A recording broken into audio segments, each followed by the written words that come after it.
तो चैप्टर 3 की शुरुआत में हम देखते हैं कि एक गाड़ी जो सारे ज़ॉम्बीज़ को कुतरते हुए आगे निकल रही होती है और वो उसी मॉल के सामने आके रुकती है। उसके अंदर से वो बॉस निकलता है गैंग का और वो बोलता है ये कितनी अजीब बात है कि यहाँ पे कोई भी ज़ॉम्बी नहीं है। और फिर वो अपने दोनों कुत्तों को ऑर्डर देता है अंदर जाने के लिए। तो वो अंदर जाके जब चेक करते हैं तो फिर वो बोलता है कि यहाँ अंदर भी कोई नहीं है, क्या बात। तो फिर वो बोलता है कि हमें ऊपर जाके चेक करना चाहिए। तो फिर जब वो ऊपर जाता है तो उसे तेज़ ब्लड की स्मेल आती है और उसके सामने जो है ब्लड के कंटेनर भरे पड़े होते हैं। तो उसका कुत्ता हवा में देखकर ऊपर भौंकने लगता है। तो फिर जब वो ऊपर देखता है तो ऊपर बहुत सारी लाशें लटक रही होती हैं ज़ॉम्बी की और इंसानों की। और उसे देखकर वो ज़मीन पे खड़ा नहीं हो पाता, कांप जाता है। तो फिर वो बोलता है कि ये तो पागलपन की हदें पार कर दी हैं इस बंदे ने, किसने किया होगा ये, कहीं टैंगू को भी किसी ने तो नहीं पकड़ा। और फिर उसका चेला बोलता है कि बॉस हमें क्या करना चाहिए। तो फिर वो बोलता है चाहे ये किसी ने भी किया हो, चाहे ये ब्लैक विंड सिक्योरिटी कंपनी हो या कोई और, वो सीधा सीधा मुझसे पंगा ले रहा है। अगर कोई मेरी फैमिली के साथ या मेरी गैंग के साथ पंगा लेगा तो उसका अंजाम बहुत बुरा होगा। और जिसने भी ऐसा सब कुछ किया है मैं उसे पर्सनली जो है फ़ाइट करूँगा। उसके बाद जो हमारा हीरो होता है वो अपने कॉन्टिनेंट पे वापस चला जाता है। तो उसका स्पेस और टाइम का जो वार्प होता है वो जब खुल रहा होता है तो उसके अंदर से वो एंट्री करता है अपने एरिया में। तो वो बोलता है मैं वापस आ चुका हूँ, यहाँ की स्पिरिचुअल एनर्जी कितनी रिच है। और फिर वो जब वो पीछे मुड़ के देखता है तो सेम टू सेम वही शैन गैंग के जो सोसाइटी के बंदे होते हैं उसके पीछे पड़े होते हैं। तो उन बंदों में से एक बंदा बोलता है चूशवान, तुम कनिंग बास्टर्ड कहीं के, पिछली बार तुम भागने में सफल हो गए थे और इस बार तुम नहीं बचोगे। तुम्हारी वजह से हमें पनिशमेंट मिली थी और हमारे लिए कितनी लक की बात है कि हमें तुम्हारा ये ठिकाना मिल गया। अब तुम कहाँ भागोगे, तुम मुझसे पंगा लोगे। तो फिर वो बोलता है इस पर हमला करो। तो वो हमारे हीरो को घेर लेते हैं। तो फिर हमारा हीरो बोलता है कि मुझे लगता है तुम्हें दिखाना ही पड़ेगा मेरे ब्लड स्टील थ्रेड का अपग्रेडेड वर्जन। तो वो सभी बंदों को पकड़ लेता है अपने जाल के अंदर। तो फिर वो बंदा बोलता है कि तुमने किया कैसे, तुम तो चौथे लेवल के ची रिफाइनमेंट के बंदे हो। फिर हमारा हीरो बोलता है जो तुम्हारी इन्फॉर्मेशन है वो आउटडेटेड हो चुकी है, अब मैं 6 लेवल का ची रिफाइनमेंट का बंदा हूँ। वो बोलता है क्या, ये तो इम्पॉसिबल है कि तुम 6 लेवल पर कैसे ब्रेक थ्रू कर चुके हो सिर्फ 3 दिनों में। तो फिर जब वो 3 दिन सुनता है तो बोलता है क्या, मैं उस मिरर के अंदर 1 महीने तक रहा पर यहाँ पर सिर्फ 3 दिन गए हैं। मुझे लगता है कि जो उस मिरर के अंदर टाइम का फ्लो है वो 10:1 में है। तो फिर हमारा हीरो बोलता है कि मैं तुमसे एक बार फिर पूछता हूँ, क्या तुम्हारे पीछे भी कोई आ रहा है मुझे पकड़ने के लिए, जैसे कि वो फाउंडेशन इस्टेब्लिशमेंट वाला तुम्हारा अंकल। तो उनमें से कोई जवाब नहीं देता। तो हमारा हीरो बोलता है तो तुम ऐसे नहीं बोलोगे है ना। तो हमारा हीरो उनमें से एक बंदे को पकड़ लेता है और उसकी पूरी बॉडी को स्क्वीज़ कर देता है और उसके सारे के सारे जो बॉडी के पीस होते हैं वो कट के अलग अलग नीचे गिर जाते हैं। तो इसे देखकर वो सारे बंदे डर के कांप जाते हैं और वो बोलता है मैं तुम्हें एक आखिरी चांस दे देता हूँ, अगर तुम मुझे बताओगे तो मैं तुम्हें जाने दूँगा। और उसके बाद एक बंदा बोलता है मैं बताता हूँ, इस बार सिर्फ हम ही आए हैं तुम्हें पकड़ने के लिए।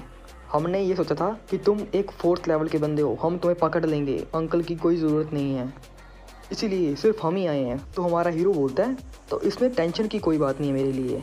तो फिर वो सारे बंदों को मार देता है। तो वो बंदे बोलते हैं तुमने तो बोला था तुम मुझे छोड़ दोगे। तो फिर हमारा हीरो बोलता है कि मैं वही बंदा हूँ जिसको तुम पत्थर दिल का खूंखार डिमोनिक कल्टीवेटर बोलते हो, तो मैं तुम्हें कैसे जाने दे दूँ। तो उसका जो सेंटीपीड होता है फिर से सौरव का ब्लड जो है कल्टीवेशन चूस लेता है। तो फिर हमारा हीरो बोलता है जब मुझे वो पहली बार मिरर मिला था तो मैं 4th लेवल के QI रिफाइनमेंट में था और जो ये मेरा सेंटीपीड है ब्लड स्टील थ्रेड ये पहले लेवल पे था, पर अब मैं 6 लेवल पे हूँ और जो ये मेरा ब्लड स्टील थ्रेड है इसको भी एक एबिलिटी मिल चुकी है लोगों का खून और मांस खाने के बाद। और मेरे पास एक ट्रम्प कार्ड के लिए लेवल 3 का ज़ोंबी सर्वेंट भी है। अगर मैं यहाँ के लोगों के हिसाब से बताऊँ, जो बंदा इतने कम टाइम में इतनी ज़्यादा कल्टीवेट कर पाता है उसको यहाँ के लोग जीनियस मानते हैं। फिर हमारा हीरो बोलता है पर मुझे ही पता है जो मेरी लाइफ स्पैन है वो 10 गुना ज़्यादा तेज़ी से उस वर्ल्ड के अंदर ख़त्म हो रही है।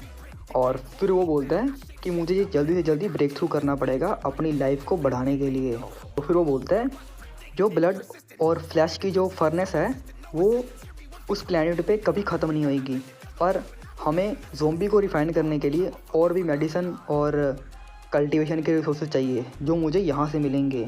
फिर वो बोलता है जब तक मेरा जो मिरर है वो रिकवर करता है अपनी एनर्जी को, तब तक मैं यहाँ से सारा कुछ सामान खरीद लूँगा।